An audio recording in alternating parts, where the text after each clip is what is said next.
Greeting everyone. It's great to meet you again. And today we have an opportunity to have a discussion with my old friend, David Koning, based in United States.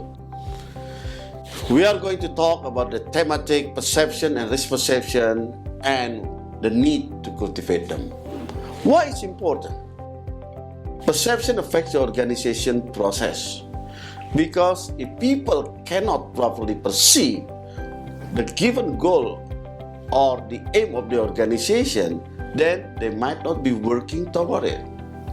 And if they are not working toward it, then the organization faces a gap between what is required of the people and what is actually being done. As such, the gap could cause an organization fails to accomplish their goal or objectives, which might bring down to the problem, crisis, and even disaster.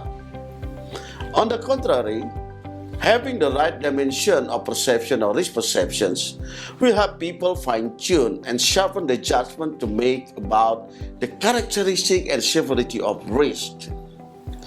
Therefore, understanding and cultivating perception or risk perception become critical and important to all of us, because the organization faces potential economic recession today that already comes to our doorstep in the midst of VUCA, volatility, uncertainty, complexity, and ambiguity, and to an extent, bunny, brittle, uncertainty, non-linear, and incomprehensible.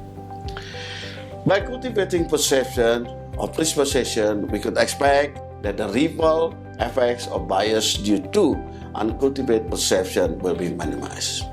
Would you please share your experiences or observations or examples on how people may be trapped into misleading perception and therefore fails to make the right decision or actions to address the risk challenges in the organization? Please, David. Anton, it's always good to see you. And this year, particularly good to see you because we'll be meeting in person as opposed to doing all of our conversation over Zoom or other digital means. The question you ask is a really important one. In fact, I would argue that the single biggest factor that people overlook in determining the value of an organization or a relationship is the perception of risk in that relationship. Now, I want to be very careful here because when I say the word risk, most people begin to go to the negative. In other words, focusing on loss and elements that are most commonly driven by fear and the general perception that risk means things could go wrong. Risk is actually just a deviation from what we expect. So it can be on the upside too. But the most important part of these relationships in terms of valuation, again, the most overlooked important part of this, is this perception of the likelihood that we might be disappointed in our expectations.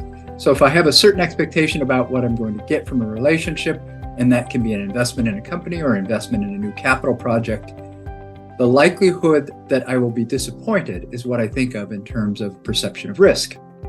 Now, humans respond to risk typically in a defensive manner. Our brains are built to help us survive. In fact, all of us today who are alive benefit from that instinct from people who came before us. So it's pretty deeply ingrained that when we fear something, we turn off all of the thinking parts of our brain and become ready to act quickly to defend ourselves or save ourselves. In the environment that we face today, and frankly, we've had this environment for a long time, where there's lots of uncertainty, our minds begin to move to a defensive place, and they start to think of how we survive as opposed to how do we plan for what the environment is going to be like in 3, 5, 10 years' time.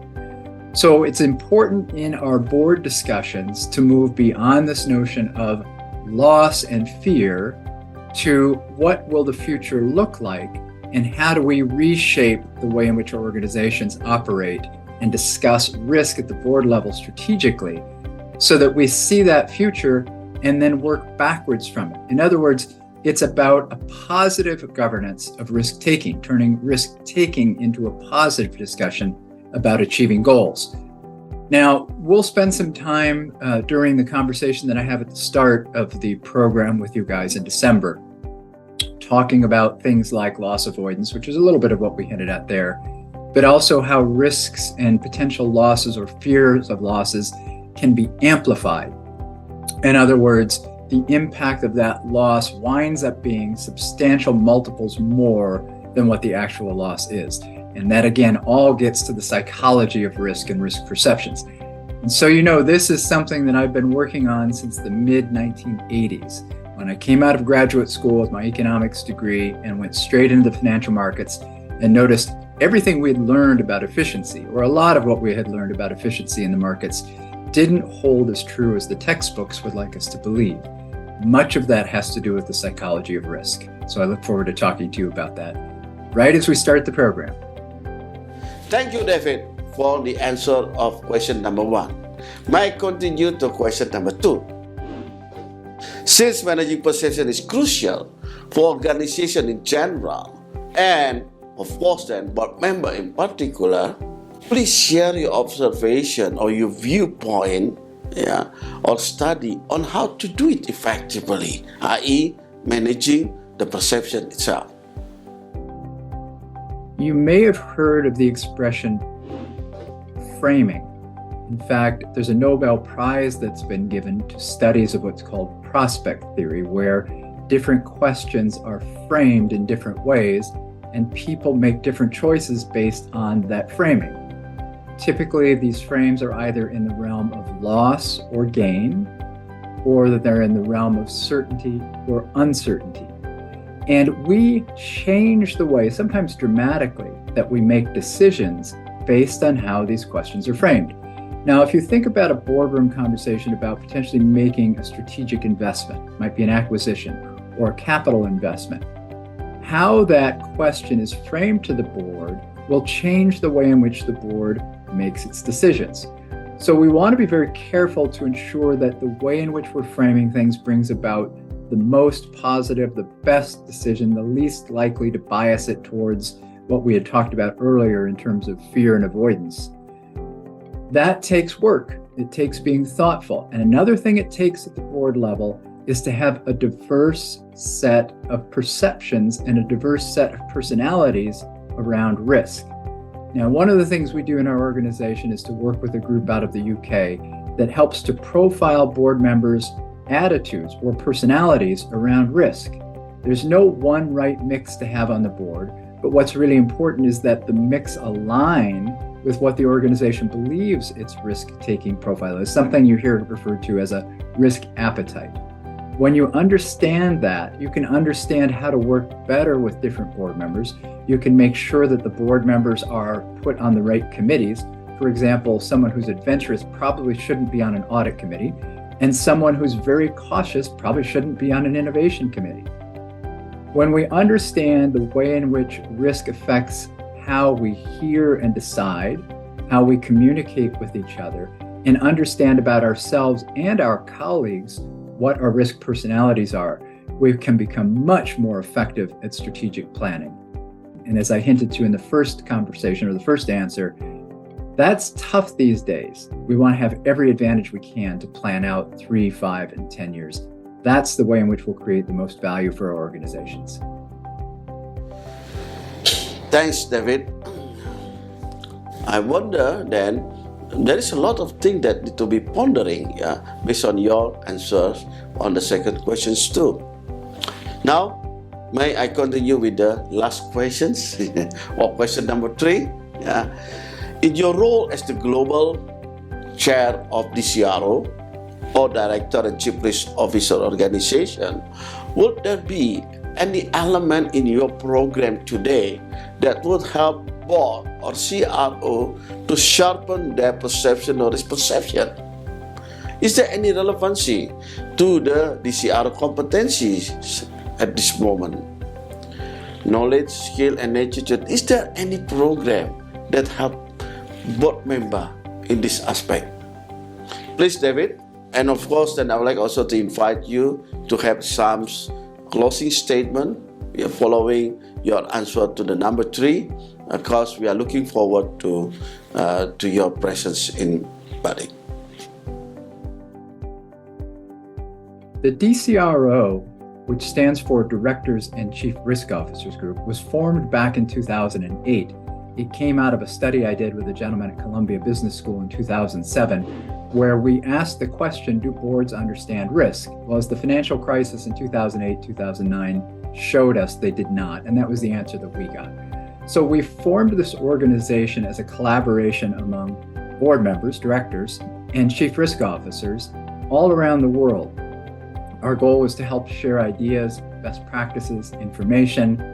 During the financial crisis and early in the pandemic, we shared semi-real-time intelligence about what was going on in each other's markets. We put out best practice documents, guiding principles documents, and we defined something called a qualified risk director who could serve on boards with special knowledge of how to integrate an understanding of risk with risk-taking and seeking business objectives. So it's a really essential element to have on your board. At the start of the pandemic, we noticed everyone was talking about boards and risk. So when I went back to the group, I said, is there a need for us to still exist? And what came back was we need to be focused on education. We need to be focused on making sure that risk doesn't get claimed by those who focus only on loss and control. And we need to make a more significant focused effort to put qualified risk directors on boards.